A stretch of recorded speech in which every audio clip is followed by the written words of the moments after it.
E aí, galera, continuando a série de vídeos, falei no primeiro vídeo sobre a Sociedade da Neve, o segundo sobre Anatomia de uma Queda, filmes novos, e eu agora falarei de um filme antigo, filme de 1970, chamado Torá, Torá, Torá. Eu acho que fala assim, depois eu posso perguntar pro meu amigo japonês se é assim que fala, tá?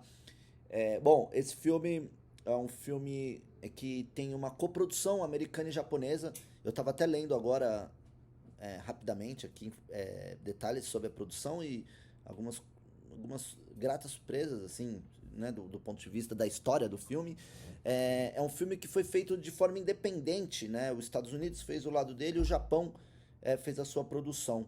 E o filme é um filme sobre o ataque a Pearl Harbor. Se você não sabe o que foi Pearl Harbor, basicamente foi a entrada dos Estados Unidos da guerra, porque o Japão atacou Pearl Harbor.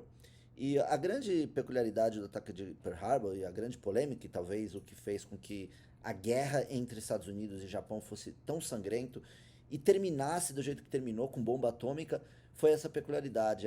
O Japão acabou atacando os Estados Unidos sem o aviso prévio, ou seja, sem a declaração de guerra. Isso é considerado na diplomacia um ato gravíssimo, né? Porque por mais que a guerra seja algo grave, e aí você fala, ah, mas já vai entrar em guerra, já vai matar, já vai tacar bomba, já vai metralhar. Sim, vai ter tudo isso. Agora, a diplomacia, ela existe uma liturgia da diplomacia, por quê? Para que não se ocorra de novo. Então, você informa alguém que você vai entrar em guerra formalmente, para que amanhã a pessoa também faça isso, a nação faça isso com você.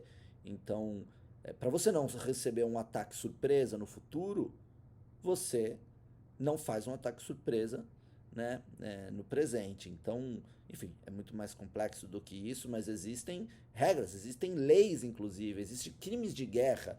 Né? Você não pode fazer tudo na guerra, por mais que existam muitas violências e tal.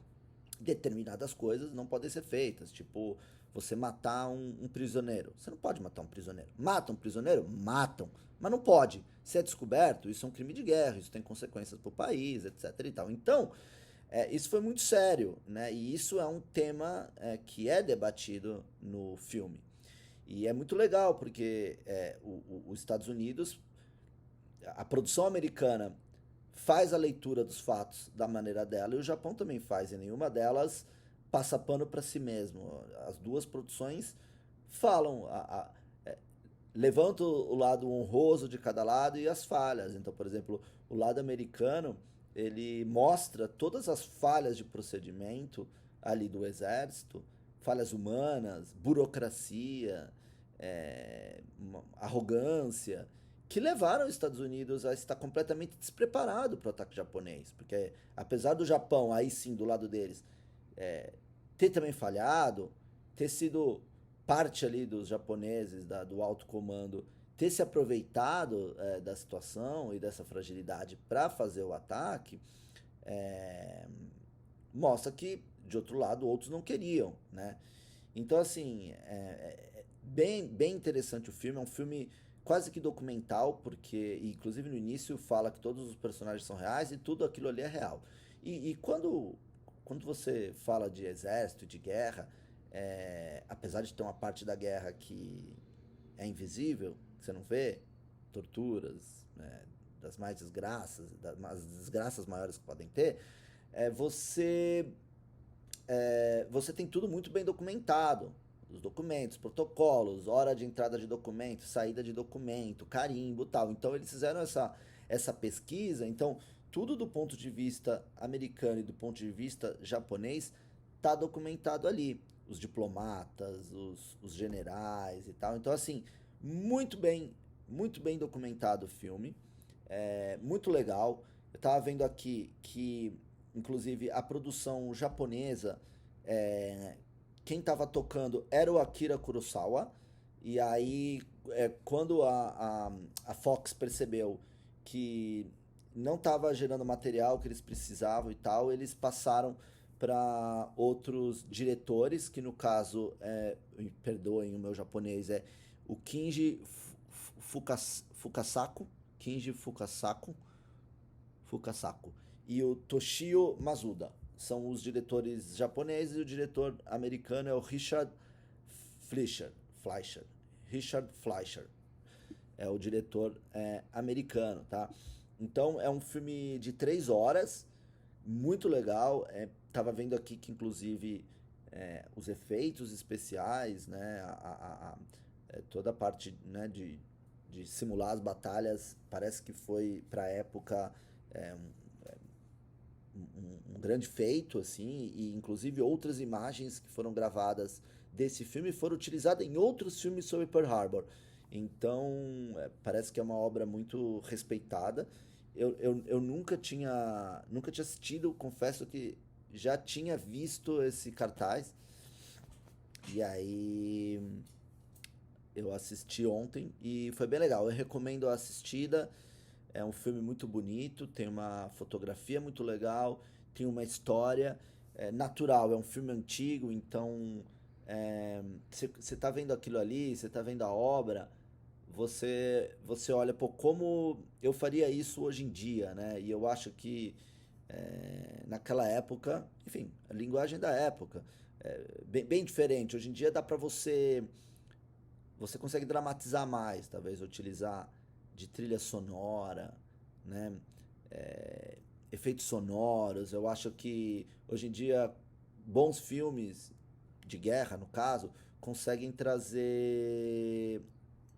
conseguem criar um clima melhor, um clima do que aquilo representa. Eu acho que alguns filmes antigos, principalmente americanos, mesmo no meio do caos, né, de um caos como, porra, Pearl Harbor, né, um monte de gente morrendo e uma invasão covarde por parte dos japoneses, sem aviso prévio, sem capacidade dos americanos de se defenderem. Então foi só uma destruição. Eles foram lá e eles devastaram Pearl Harbor, destruíram vários navios e tal. E mesmo assim você tá ali, você não recebe essa tensão, sabe? Você não. Parece. Parece bobo, parece de mentira. Mas eu acho que isso é uma peculiaridade dos filmes da época. Então você tem que abstrair. Óbvio que isso é um filme antigo, um filme atual. é, Talvez você com menos diálogo, com mais música, com clima, com efeitos visuais, sonoros, você consegue botar uma imersão maior na pessoa e trazer uma tensão. Mas talvez não é esse o objetivo que os caras queriam. Eu acho que talvez eles queriam realmente um arquivo documental. E como um arquivo documental é um filmaço, então aí tem que gostar de história. Eu amo história, eu amo guerras, já vejo muitas coisas da Segunda Guerra, então, pô, eu super me diverti, eu super aprendi sobre Pearl Harbor e é legal. Assistam, vejam aí, me postem aqui nos comentários ou lá no Telegram o que vocês acharam. Filme muito legal. 3 horas muito bem assistidas para um domingo. Tá bom, pessoal? Eu não sei se eu tô esquecendo de alguma coisa que eu queria falar desse filme, mas não tem muito o que falar. É isso, é um filme importante. A partir daí, os Estados Unidos teve que entrar na guerra, porque os Estados Unidos ficava numa postura um pouco igual na Primeira Guerra também, né? De não querer entrar. A Primeira Guerra, obviamente, foi muito sangrenta. É, Teve muitas baixas de todos os lados, então os americanos querem entrar. Os americanos falaram, isso é um problema da Europa, isso não é um problema nosso. Até que, obviamente, ela se viu numa situação que ela tinha que entrar, e até porque ela foi atacada. Então, assim, e o Japão faz aquilo também porque era uma oportunidade do Japão. O Japão sabia que os Estados Unidos estava com aquela frota ali, o Japão estava vendo que a guerra era inevitável. O Japão estava puto que os Estados Unidos não apoiava a invasão do Japão na China. Então o Japão faz essa aliança com o eixo, né? Japão, Itália e Alemanha. E aí o Japão tomou essa medida ali. E o filme termina com uma cartela de um general japonês que ele fala sobre isso. Ele fala, olha, foi um grande erro. Ele falou, tipo, tá todo mundo comemorando, ele dá um discurso lá falando, cara, a gente provocou a ira de um gigante, entendeu? A gente provocou a ira de um gigante e agora a gente vai ter que assumir as consequências. Ou seja, o filme passa a impressão de que aquele cara sabia que ia vir uma naba do tamanho de um cometa igual veio, né?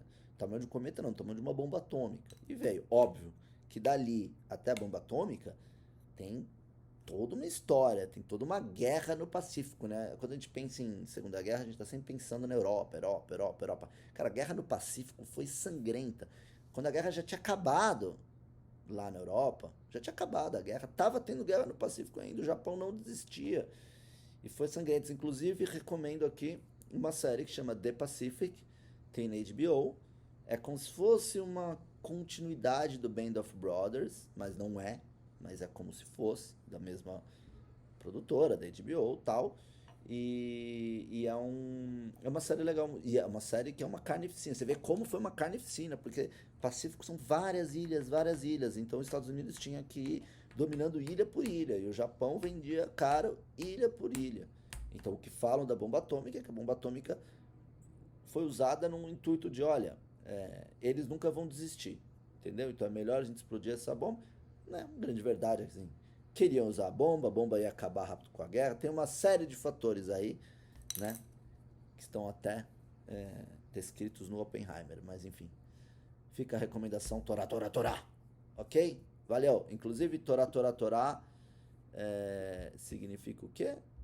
Ah, sei lá o que significa, mas basicamente. Ah, é tigre, tigre, tigre. E seria o código para avisar que o ataque deu certo, né? O ataque em Pearl Harbor. Óbvio que deu certo. Os americanos não sabiam, não tinha nego na bateria antiaérea, não tinha avião no céu, não tinha nada preparado. É isso. Valeu. Espero que tenham gostado da série de vídeos que eu gravei aqui. E tão logo nossos participantes voltem, a gente volta a produzir os conteúdos aqui, tá bom? Valeu, pessoal. Abraço.